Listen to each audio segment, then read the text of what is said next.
আগামী ডিসেম্বর থেকে জুনের মধ্যেই নির্বাচন নিয়ে ধোঁয়াশার কিছুই নেই বলে জানিয়েছেন তথ্য উপদেষ্টা মাহফুজ আলম। তবে এর মধ্যে সংস্কার কতটুকু হবে, কিভাবে হবে তার উপর নির্ভর করবে বলেও জানিয়েছেন তিনি। রাজনৈতিক দলগুলোকে প্রস্তুতি নেওয়ারও ইঙ্গিত দিয়েছেন। বুধবার দুপুরে লক্ষ্মীপুরের রামগঞ্জ উপজেলার ইসাপুর ইউনিয়নের নারায়ণপুর গ্রামের পূর্ব নারায়ণপুর ইসলামিয়া জুনিয়র দাখিল মাদ্রাসা পরিদর্শন শেষে তিনি এই মন্তব্য করেন।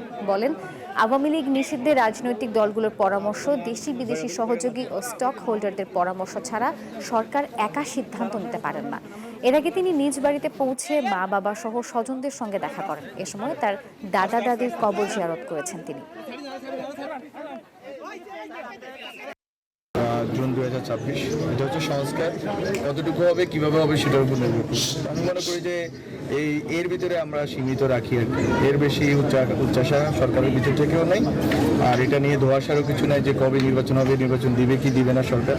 অবশ্যই নির্বাচন হবে ডিসেম্বর, যেমন জুন 2টা টাইমলাইন আছে, এই টাইমলাইনের ভিতরে হয়ে যাবে। এটা একেবারে এই কথার বাইরে হয়তো সরকার যাবে না। বান্ডেল থাকলে প্রতি সেনমানিতে টাকা বাঁচবে। বিকাশ সেনমানি বান্ডিল কিনে জিতুন প্রতি লেনদেনে।